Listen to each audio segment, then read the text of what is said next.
believe August is done. This is it. This is it. Unbelievable. The end of meteorological summer. Is that what it is? That's what it is, yeah. But on the calendar, we got a few more weeks. Indeed. I love the fall. Going into normally a great season. Let's hope it's a good one weather-wise. September is a gorgeous month. People forget. Absolutely. It really is. It's been a busy summer for sure here in Quincy, I know, and a lot of work getting done. Outdoor venues, certainly. Marymount Park's looking really nice. It is looking gorgeous. A lot of streets are being paved. Playground work continues. Work on the buildings continue. Getting a lot done. Absolutely. Yeah. Indeed. Hopefully that'll continue as well through the fall. Absolutely. Can we talk a little bit, Mayor, about a big event happening in September, of course, on the 11th, the General's Bridge dedication? General's Bridge and Park dedication. I was saying to you before we went on the air, Joe, we've been talking about this for 4 or 5 years, and all of a sudden, here it is. Actually, the statues were placed yesterday at the park. They're covered, but they were placed. Everything went smoothly. The park is pretty much done. There'll be a few little embellishments before with flowers and things. And the bridge, which is a state project, MassDOT was saying that, is a little behind, but will be in decent shape. Certainly enough for the dedication, and then they'll continue into the fall, finishing it up. I saw the bleachers already set up there, anticipation of the ceremony.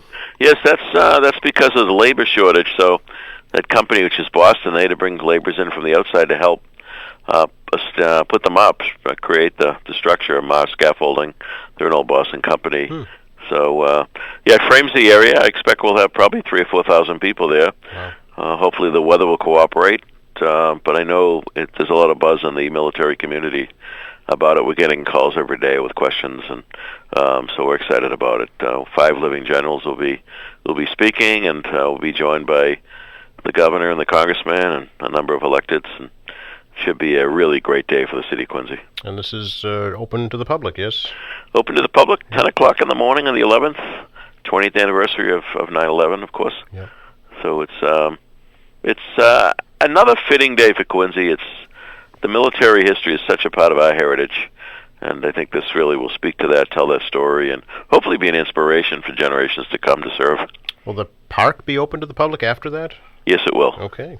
It looks great. Be a little delay. We're going to do is allow the generals and their families to get over to the statues and unveil them, give them a few minutes, and then we'll open up the park to everybody. Okay, very good. And is that the final name? It's the General's Park and Bridge? Yes, the bridge obviously is the General's Bridge. The park is the General's Park. The park allows us to tell the story of the generals. You can't really do that with a bridge. So I think it goes hand in hand very nicely.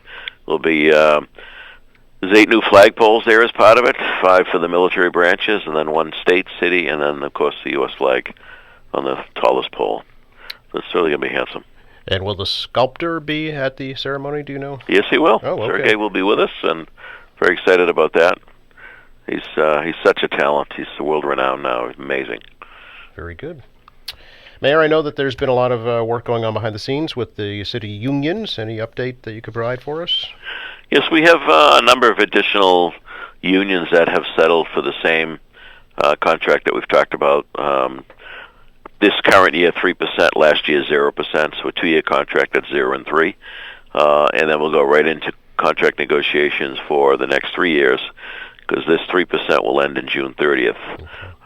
Obviously, we've talked about the police and fire and other unions, but labor's example, for example, they have settled. Clerical have settled.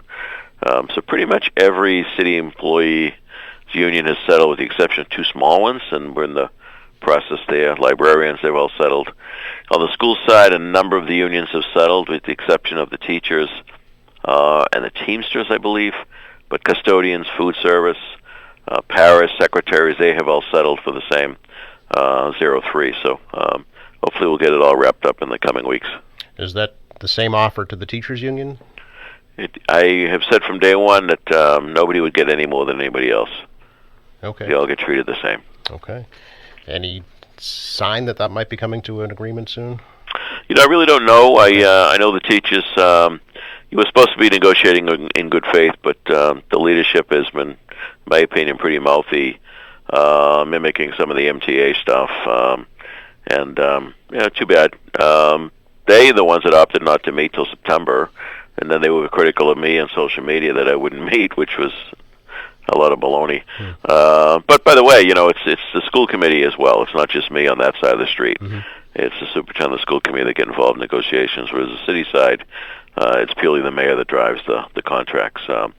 But yes, I appreciate the dedication and the work of all of our employees, certainly our teachers. Looking forward to going back to school with them. And my guess is if you polled the teachers, they would probably all vote for this and move on. But leadership is being a little bit problematic, but that's okay. That's part of the process, and I think we've certainly been negotiating in good faith. I'm not so sure they have been.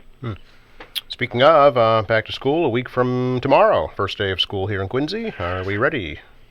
We're certainly ready. Yep. Absolutely. It's going to be great to have all the kids back in the buildings. Really is. That's the way it should be. I know we're going to have the masks for a little while, and hopefully further into the fall, before the holidays, we'll be able to get rid of those as well, provided the numbers get better and we're in a good place. So, but I know I've talked to a number of parents. They're very excited about the kids getting back into the buildings, and I know the kids are as well. Yes, I'm sure. Yeah. I was speaking just yesterday with the superintendent, assistant superintendent. They have a very detailed COVID protocol plan in place, it sounds like, to keep everybody safe. Yeah. Yeah, they do an excellent job. We had Kevin Mulvey, Aaron Perkins, the entire team over there has worked really their tails off the last year and a half. This is all. I mean, we're kind of getting used to it a little bit, but when you go back to the start of this was new territory for everybody. It was not easy making decisions day by day. People forget that. I mean, it's been a crazy year and a half, and superintendent and his team have been phenomenal stepping up to the plate. I don't know if he's had 2 or 3 days off in that time period. He's extremely dedicated and really cares about the system and our kids. So it's a great city we have, Joe, including the schools. No vaccine mandate, though. Is that right? No vaccine mandate from me, from the city. What'll happen down the road from the feds to state remains to be seen, but that's correct. I know a majority of our employees have gotten the vaccination. We have no plans on making it a mandate. Okay. Any update, Mayor, on the new police station / animal shelter? Yes, there's a lot of meetings going on between our team and Suffolk Construction and the construction manager. Because of the price of materials right now, it is much higher than was first estimated. So we're spending some time going through the entire project and process and see where we can find some savings. It's called value engineering. We also have a program with Father Bill's where we're working with them across the street for the new location. So rather than us spending a lot of money on an interim location, if we hold off 3 or 4 months and just go straight forward with the permanent location, that'll be a significant savings. That'll help us kind of bridge that gap that we have right now. So a lot of work going on behind the scenes, a lot of planning, a lot of engineering. Hopefully by later this fall, we'll be in the ground. Okay. I mean, obviously there's still work going on. I mean, the demolition of a couple of buildings have happened. We got to get Father Bill's and the animal shelter moved so that we can get the entire project going. Right. Where can the animal shelter go in the interim? We've been having some troubles with that. We've talked to local kennels and tried to work with some, and there just doesn't be any interest in that. So it's not easy finding a place to look at an animal shelter because it can be noisy, so we can't have it really near any residential areas. But hopefully we'll get that resolved very soon. Okay. Yeah, it can't be just a regular office space. You need some outdoor. No, that's right. Yeah.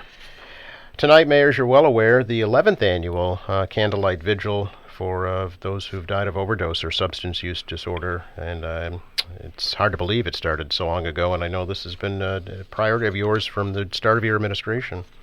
Yes, it certainly has, Joe, and it's a tough issue. A lot of families have been met with tragedy with this, losing a loved one over the last several years.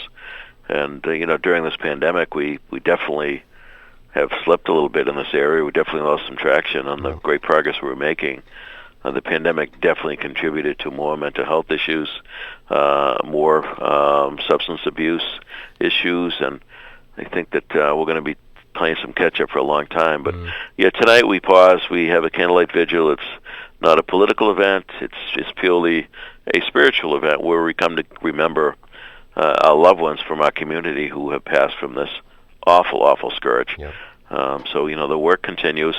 and we'll continue to work at it with our local school, obviously educators and enforcement folks, treatment folks, the Gavin Foundation, and so many others that work so hard in the trenches every day. But tonight's a time to pause and just remember those loved ones. Each one of them had a face, each one of them had a story, and had a very sad ending to their story. 7 p.m., and that is, of course, open to the public. Correct. Appreciate your time, Mayor. Appreciate it as always, Joe. Likewise. We'll enjoy the day. Catch up next week. Sounds good. Thank you. Yep, bye-bye.